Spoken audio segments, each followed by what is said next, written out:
আসসালামু আলাইকুম, কেমন আছেন সবাই? আশা করি সবাই অনেক বেশি ভালো রয়েছেন।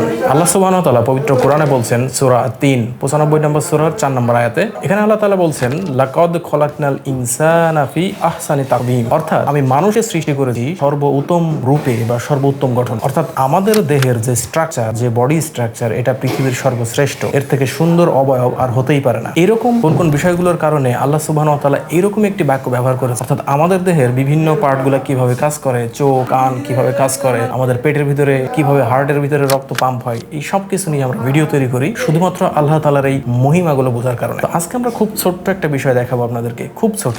ফেসবুক স্ক্রল করতে করতে মূলত এই ভিডিওটি আমার সামনে আসলো, ভাবলাম আপনাদের সাথেও শেয়ার করি। দেখুন কত সূক্ষ্ম একটা মেকানিজম, কিন্তু এর ফলে কত বৃহৎ একটা পরিবর্তন আমাদের শরীরে ঘটে। চলুন ভিডিওটি দেখা যাক। এই ভিডিওটি মূলত একটি এক্সপেরিমেন্টাল ভিডিও। এখানে আমাদের হাঁটুর মধ্যে যে দুইটা ফিমার এবং উপরে আরেকটা হাড়ের জয়েন্টটা লেগেছে, এখানে একটা লিগামেন্ট হিসেবে একটা ইলাস্টিক দিয়ে এখানে টানা হচ্ছে এবং পরীক্ষা করা হচ্ছে যে এখানে হাঁটুর মালা, যেটাকে আমরা বলি প্যাটেলা, এটা ছাড়া আসলে লিগামেন্ট গুলো কিভাবে কাজ করে। তো এখানে দেখা যাচ্ছে যে একটা লেস দিয়ে এখানে টানা হচ্ছে, কিন্তু কোনোভাবেই কিন্তু হাঁটুর নিচের অংশটা উপরে উঠছে না, এটা কখনোই উঠছে না এবং খুব লিগামেন্টের উপরে ব্যাপক পরিমাণ প্রেসার দিয়েও কিন্তু এটা উঠানো সম্ভব হচ্ছে না। এর পরবর্তীতেই আমরা ভিডিওতে লক্ষ্য করলাম যে এখানে হাঁটুর মালা, যেটাকে আমরা বলি প্যাটেলা, এটাকে এখানে সেট করে দেওয়া হলো এবং তারপরেই আমাদের লেসটাকে আবার এখানে উপর দিকে টানা হচ্ছে, যেভাবে লিগামেন্ট গুলো আমাদের হাঁটুগুলোকে উপরে টানে উঠায়। তো প্যাটেলা দেওয়ার সাথে সাথে দেখবেন যে খুব ছোট্ট একটা বল প্রয়োগের ফলে আমাদের হাঁটুর নিচের অংশটা উপরে ওঠানো খুব সহজ হয়। এইটাই হলো মূলত মেকানিজম, এখানে পরীক্ষা চালানো হলো। এরপরেই ফ্রেম শিফট করে চলে যাচ্ছে আমাদের মূলত আমাদের হাঁটুর যে